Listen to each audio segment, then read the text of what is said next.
case you live under a rock and haven't heard, the right and left don't like each other very much right now, and shit is getting real.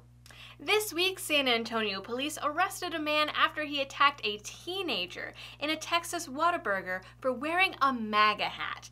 The teen's friend got it on video and posted it to Twitter on Wednesday, where it exploded into viral video stardom. Supporting the president.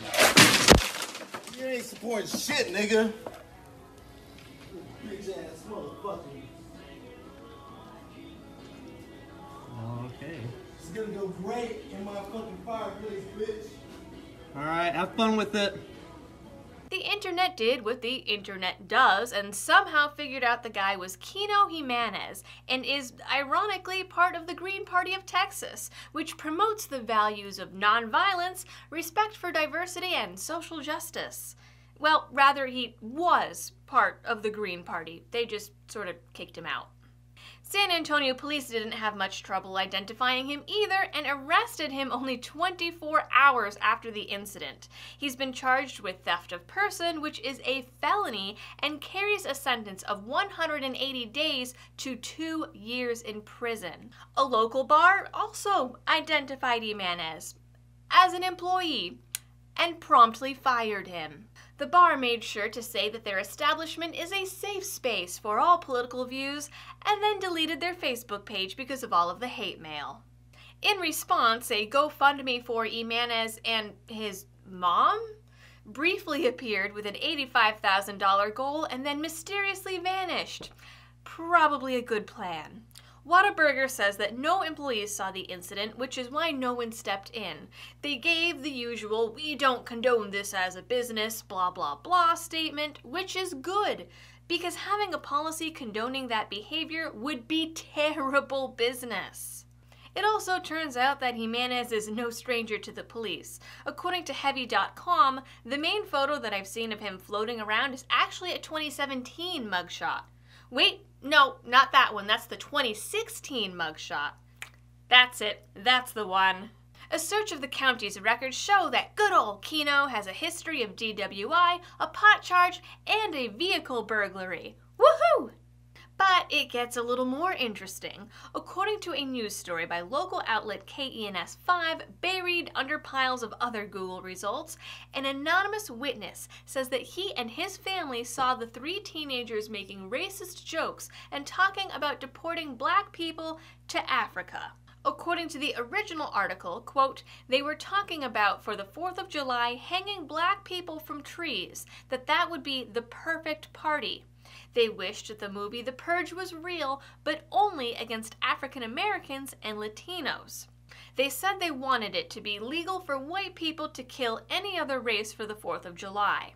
However, these quotes were later edited from the article with a note that the news station was unable to actually verify any of the statements and that the witness account goes against all other accounts of the night. The alleged witness says that they saw another man get up and ask the kids to stop making those comments, and then the witness left.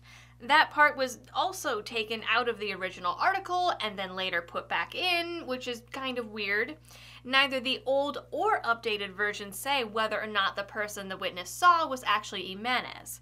But the teens say that there were no other people in the restaurant besides them, Jimenez, and his friend. And according to police, all that transpired before the assault was the man asking the kid why he was wearing the hat right before the video started rolling. They haven't had any witnesses step forward and say otherwise. Meanwhile, the anonymous source is now claiming that they've received death threats for speaking out, while also remaining anonymous. Supposedly, there is security footage somewhere, so it'll be interesting to see if there's actually anything on it. Either way, sometimes teenagers are assholes, just like everyone else. Sometimes they say stupid things just for the shock value. There's actual psychological articles out there talking about how teens today often troll about racism because they've never seen it, so they think it's just some boogeyman that never actually existed.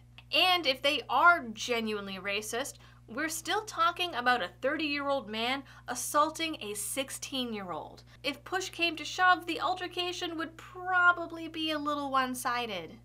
I mean, seriously, look at this kid. You're going to see him decked out like this at a restaurant and actually take him seriously? Interestingly, Jimenez didn't say anything about the events leading up to the incident and didn't say anything about the kids being racist, just that the hat was as triggering to him as a KKK hood and, quote, had the same effect. Which, I mean, let's be real, is a little dramatic. The hat itself is not racist. Not all people that support Trump are racists. Even if these kids were making those terrible comments, words only have the power we give to them. These teenagers didn't go out and actually physically hurt anyone. Ignoring them would have taken away all power that they had. Getting angry at another person, especially over words, means you're no longer in control. It means that you're giving them the power. This guy, as angry as he was, gave these teenagers power and showed them that all they had to do to control him was wear a hat. You, sir, were supposed to be the adult in this situation. Teach the kids a lesson about healthy discourse. Instead, you're the guy that stole a kid's hat and got arrested. Good job. And the people that have just been cheering this on honestly just make me so sad. No matter the reason, differences of opinion are not an excuse for violence. If you disagree with someone, attacking them at a restaurant is not the way to show them that they're wrong. Treating someone like garbage is not the way to persuade them to your viewpoint. All it does is make them double down on whatever opinion you don't like. People like Maxine Waters are pushing this idea that a difference in politics means we're enemies. They're promoting the very same idea of otherness that they claim to be against.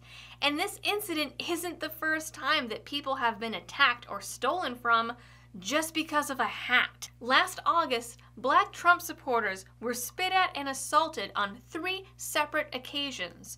A Florida councilwoman was charged for yelling obscenities at a group of teenage girls because one of them had a Trump shirt.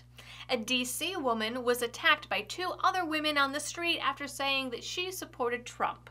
A pro-Trump student was mobbed by 8 of his peers during the National Walkout Day. Just last month, Peter Fonda actually said that Barron Trump should be kidnapped and put in a cage with pedophiles. People are vandalizing houses and leaving dead animals on Trump supporters' doorsteps. There was also the man with schizophrenia who was kidnapped, beaten, and videotaped by anti-Trumpers in Chicago. And I'm sure we all remember the Antifa rallies where they showed up, broke things, set them on fire, attacked everyone in their path, and assaulted nearby trash cans. And these are just a few on a list of 200 reported incidents. People have been driven out of restaurants, and I'm not just talking about Sarah Huckabee Sanders. Rando people with Trump hats have been kicked out of businesses. In May, a black man with a MAGA hat was harassed, called the N-word, and threatened at a cheesecake factory in Florida.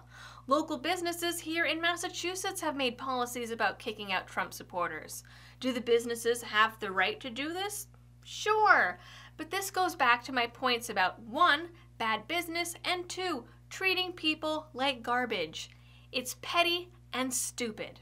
If these people were actual KKK members, then yes, run them out. But we're talking about people harassing and assaulting random people with no evidence of them actually being racist. This behavior is wrong. The fact that there are media outlets and politicians condoning this behavior is wrong. The left is always saying it's the more peaceful, tolerant, moral side. So be better, do better, and please stop attacking teenagers. That is your Liberty-related news for the week. Please don't forget to like, share, and subscribe. And if you really like my videos and want to help support my channel, you can do so over at Patreon or through a one-time donation through PayPal or Bitcoin. Until next week, thanks for watching and helping me to spread the message of liberty.